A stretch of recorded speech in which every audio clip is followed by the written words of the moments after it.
Post-Colonial Erosion of Hindu Rights. The Waqf Board Act of 1995. Written by Dr. Jai G. Bansal. Historical background. Conceptually, Waqf, Waqf, is an Islamic trust held perpetually in Allah's name and protected from any other use. Unlike a trust, Waqf is irrevocable and perpetual, inherently faith-based, requiring Sharia-sanctioned activities, and lacks the requirement of charitable intentions. Historically, Waqf in India and globally has been linked to Islamic expansion, conversion efforts, and takeover of other religious sites. During the Sultanate and Mughal periods, Waqfs were managed centrally, with mutawalis, trustees, and overseers like qazis. The judicial system, mainly consisting of Islamic clergy, tended to favor Sharia, leading to biased decisions against non-Muslims. In pre-British India, Sufis played a significant role in the spread of Islam. Sufi networks were involved in converting populations, often by blending local customs with Islamic practices. Waqf played a crucial role in the conversion process by providing subsistence allowances to the Sufi network. In some cases, entire villages with uncultivated land were granted to Sufis, encouraging them to bring it under cultivation. This brought charismatic Muslim religious leaders into close contact with the indigenous population, gradually bringing them into the Islamic fold. Globally, there is a tradition of converting and demolishing other denominational sites into Waqfs. Famous examples include the Kaaba and Al-Aqsa Mosque in Jerusalem. In India, historical claims to lands granted as Waqfs often overlook rival claims from tribal communities and local Hindu farmers, suppressed by ulama-dominated qazis and officials. These claims continue in our times, impacting legal disputes like the Ayodhya and Jayamvapi dispute, even extending to national monuments. Despite weak legal arguments, the emotional and polemical force behind the notion of property belonging to Allah, perpetual and inalienable, adds strength to these claims. 1954. Sowing the seeds of self-destruction. After Hindus moved from Pakistan to India following the partition, their properties in Pakistan were taken by Muslims and the Pakistani government. In contrast, the Indian government allocated land belonging to Muslims who moved from India to Pakistan to the Waqf boards. India enacted the Waqf Act 1954, establishing a Waqf board as a political body with extensive executive and quasi-judicial functions. The legislation gave the boards rights to lease, mortgage, or sell properties, boosting their economic value. Any property taken by a Waqf from a non-Muslim party is a loss to the latter, inflicted under state sanction and without judicial recourse. That makes the Waqf Act an unlimited predatory practice, a clear usurpation of the latter party's rights. There are no equivalent organizations for Hindus, Sikhs, or Christians. The Sikh Gurudwara Act of 1925 solely governs Gurudwara management, while various acts, including the Religious Endowments Act 1863 and Indian Trust Act 1882, regulate Hindu temples and organizations, by state governments and not by Hindus. 1995 and 2013, a monster is created. The Waqf Act of 1954 underwent several amendments in 1964, 1969, and 1984, followed by a complete overhaul in 1995. This significant amendment was prompted by so-called secular parties aiming to appeal to their Muslim vote bank. The 1995 amendment introduced the Waqf Tribunal, a dangerous innovation. This tribunal holds extensive powers in settling disputes related to properties claimed as Waqf, including lease and tenancy matters. Comprising judicial and civil service personnel, along with someone knowledgeable in Muslim law, the tribunal's decisions are final, with no provision for appeal. Unlike regular civil courts, the tribunal prioritizes Waqf properties protection and improved management. This inherent bias makes it difficult for innocent third parties to assert their legitimate interests before the tribunal compared to a civil court. The predatory nature of this legislation can be gleaned from the following examples. Section 6 requires any objections to the published Waqf properties list to be filed within 1 year. This is nothing but a smokescreen hiding the real motive, viz., to give Waqf decisions the stature of divine edicts. 6. Disputes regarding 4. The decision of the tribunal in respect of such matter shall be final. provided that no such suit shall be entertained by the tribunal after the expiry of 1 year from the date of the publication of the list of 4-inch.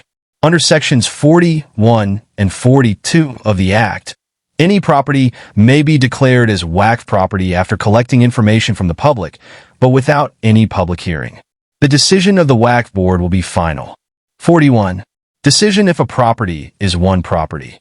The Board may itself collect information regarding any property which it has reason to believe to be one property, and if any question arises whether a particular property is one property or not, or whether a one is a Sunni one or a Shia one, it may, after making such inquiry as it may deem fit, decide the question.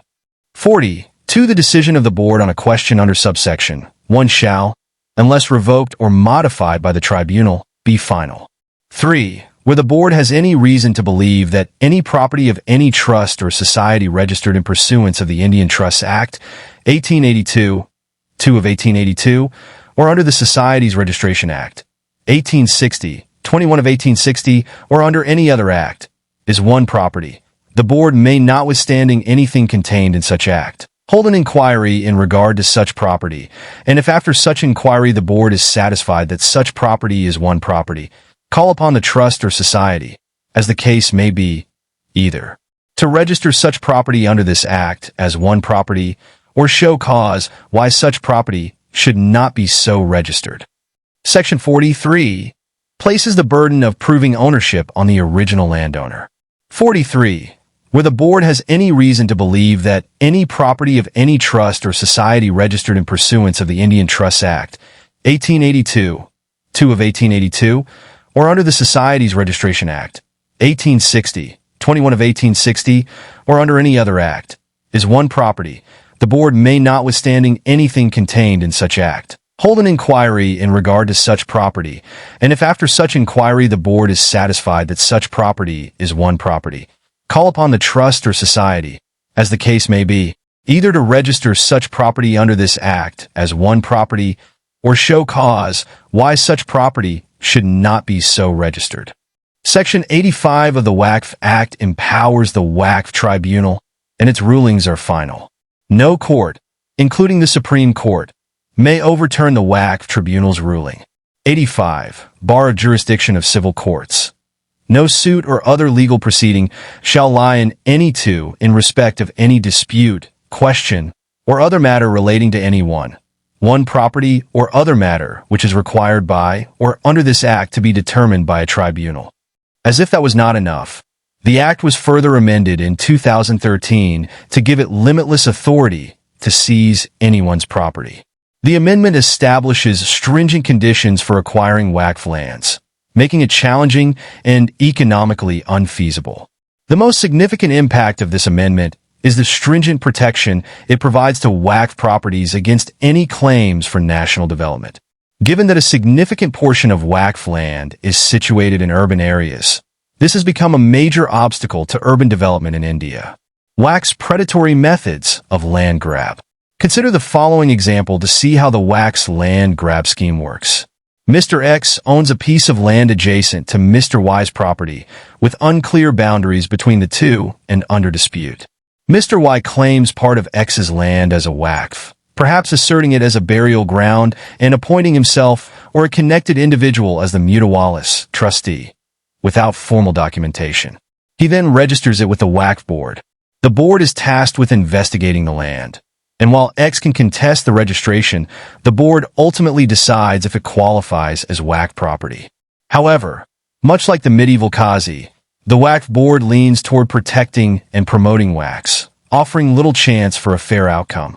State authorities are bound to follow the board's directives, leaving X with limited options, such as appealing to the tribunal, which also tends to show bias. If the land is officially designated as Waqf, based on board registration and state survey, X faces an uphill battle against both Y and the extensive Waqf bureaucracy, supported by the Waqf Fund and numerous staff. The 2013 amendments to the Act have also introduced the threat of criminal prosecution, adding to X's challenges. This example is not some figment of imagination. In 2009, Waqf held nearly 400,000 registered properties and around 600,000 acres of land. The Waqf boards currently control 854,509 properties across more than 800,000 acres, more than doubling since 2009, surpassing even the army and railways in land ownership.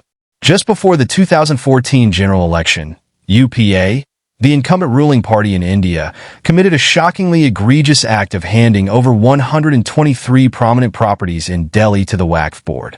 This foolishness was finally rectified in 2023 by the current government.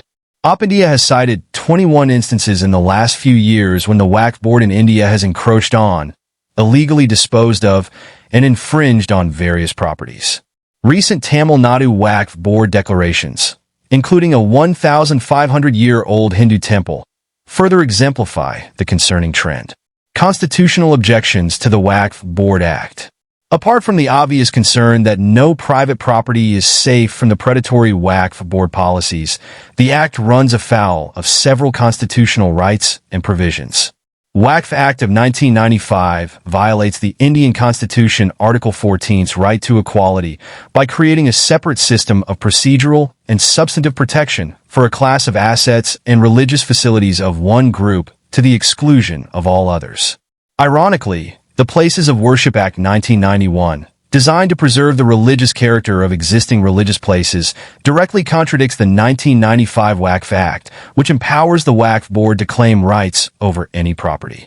The current Waqf legislation endangers public peace and community harmony, breaches individual property rights, and may support radical politics. Summary.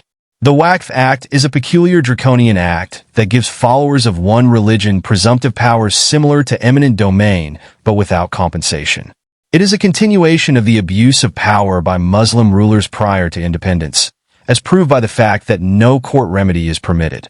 A diverse, multi-religious constitutional democracy, like India, cannot afford laws that arbitrarily take away citizens' hereditary property rights without appeal. The Indian Parliament should repeal all the Waqf Acts forthwith.